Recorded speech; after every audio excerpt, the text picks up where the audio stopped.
Welcome back to Jimmy's Toys. I'm Jimmy. Today we're going to talk about Whatnot. So a few weeks ago now, I guess it was, I'd heard about Whatnot from a couple different YouTube personalities. Pixel Game Squad talking about it, and then I saw RGT85 talk about it.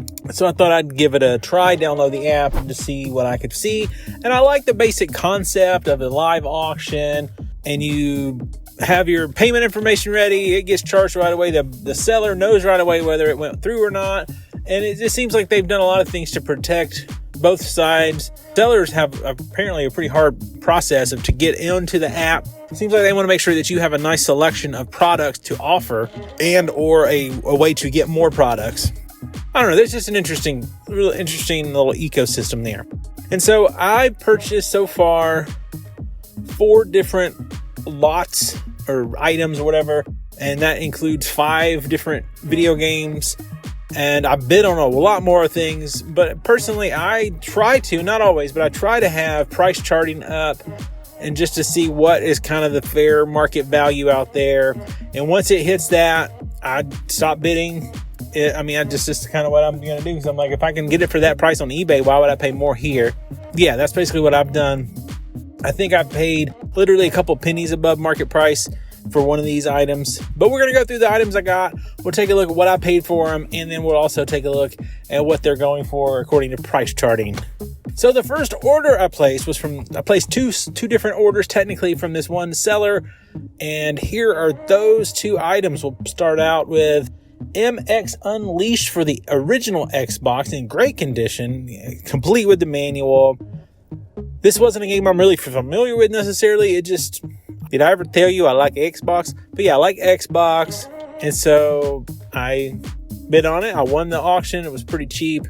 And then also from the same seller, I also purchased Crash Bandicoot Nuts and Bolts for the Xbox 360. And so if you're not familiar with Whatnot, there's a couple things here we need to talk about.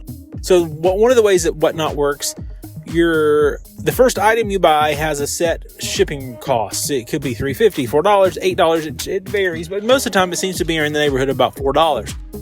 Anything you purchase from that same seller in that same auction, then the shipping's only $1. So you're incentivized to purchase more than one item from the seller that you've purchased the first item from. And so in this case, I had to pay for the shipping for the first item, I had to pay for shipping in the second item. But because the total price for both items was less than the $10 credit I got for signing up, I didn't actually technically pay for the games, I just paid for the shipping. So I paid $4 for the MX Unleashed for the Xbox. I paid $1. Realistically, I paid $1 for Crash Bandicoot Nuts and Bolts for the Xbox 360. Now, granted, the prices were technically higher than that, but what I actually paid for these 2 games was $5.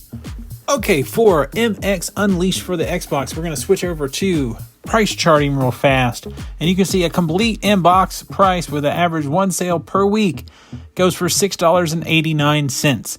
Now, I paid $4 for this for shipping.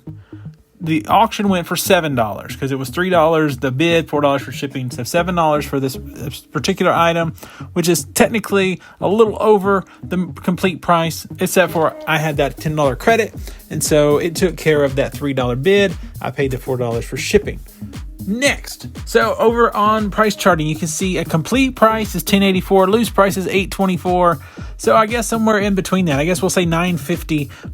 Actually, I guess we could take the loose price and the box price and still say somewhere in the neighborhood of about $10 is a fair price for this. Well, in this particular case, I think for this particular game, I bid $5 for the game. Shipping was only $1 because I bought the second one from the same seller.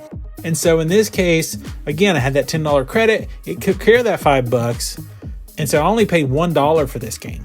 And so that's a great deal on this particular one that, again, is worth somewhere in that $10 range for the case and the disc. And so, yeah, for $4 and $1, I came out with a really good deal on this first order. So, kind of a win for the first little order I placed. Again, I didn't invest much money, didn't spend much money, but it was just kind of a fun kind of thing. And actually, I was impressed with this seller. They processed and shipped this item right away. I got them in the mail a few days later. It was really fast. The other couple I've ordered from were a little slower, but they still were fairly quick. Everything's slow compared to Amazon these days. but overall pretty fast. And so the next game I ordered mostly, and this is kind of silly, I ordered mostly because it was in a Blockbuster case, just because I'm like, oh, that's kind of cool. It was in a Blockbuster case, you know. I'm not going to see many Blockbuster cases, honestly, I don't think, but I don't know, whatever. So Superman Returns. I like the movie. I thought Brandon Roth was a great Superman. Never played this game. Again, it was fairly cheap. Placed an order. It came in. And so this was, you know, technically loose because there's no cover art. This isn't the original box. All those things. Okay, so for this game, it looks like I paid $3 for the game, and then shipping was $3.50. However, I still had $1 left over that $10 credit, so I only actually ended up paying $5.50 for this game, which is less than the loose price. Plus, it came with a Blockbuster case, which I liked, so that worked out. And so, yeah, this one wasn't as lucrative or special of a deal or whatever as the other two. So the last game I purchased here in this first little batch of things was a 2-for-1, and it was both of these for Xbox 360, Lego Indiana Jones and Kung Fu Panda. I played the Lego Indiana Jones games before. It's like pretty much all the other Lego games. You go around, you break everything, you collect a lot of Lego bricks, get different things, you build stuff. I mean, you know, it's a Lego game. And then Kung Fu Panda never played. I might not ever play, honestly. I don't know. But this one with shipping and for the bid and whatever, I paid a total of $7. And over on price charting, next we'll go over to price charting for Indiana Jones and Kung Fu Panda combo pack. And you can see here, this one doesn't go for very much. The complete price right now is actually $6.27. I ended up paying $7 for this item, which, you know, whatever, 73 cents isn't that big of a deal. I was able to see the condition. I was able to see the manual, all the things. Yes, I overpaid slightly, but overall, after getting 4 different orders for 5 different games, it was overall very positive for the very limited amount of money I've spent on this site. I feel like I've got a good value. So the total I spent for these 4, technically 5 games was $17.50. So per game, that's $3.50 a piece. And that's well worth that. And so again, I think this little $10 credit thing helps you get your feet in the water, see what you think. But here's the thing. What I keep seeing from lots of other people, because this is what I did, this is what I paid, and I haven't spent that much money. I really haven't. A few bucks, less than $20 total on these 5 games. So, you know, fairly minimal investment for myself. I do see quite regularly people overpaying what the games are worth. Just for one example, this Pokemon game just arrived.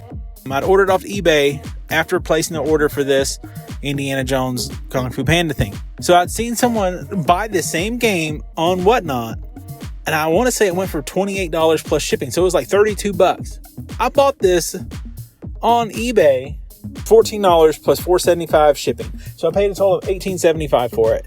And the guy I saw on Whatnot paid like $32 for it. And so I do think people are overpaying on Whatnot just because you're getting involved in the auction and you're, oh man, I gotta beat so-and-so, oh, whatever, you know. I think Whatnot's great. I think it's a great format. I think it really could be a wave of the future in some ways. But I do think you need to be careful and you need to set a limit of what you want to pay for something and don't go above that limit because it could get where you pay way too much. So just be careful out there if you're on Whatnot. If you'd like to see some of my other recent pickups, you might want to check out this video.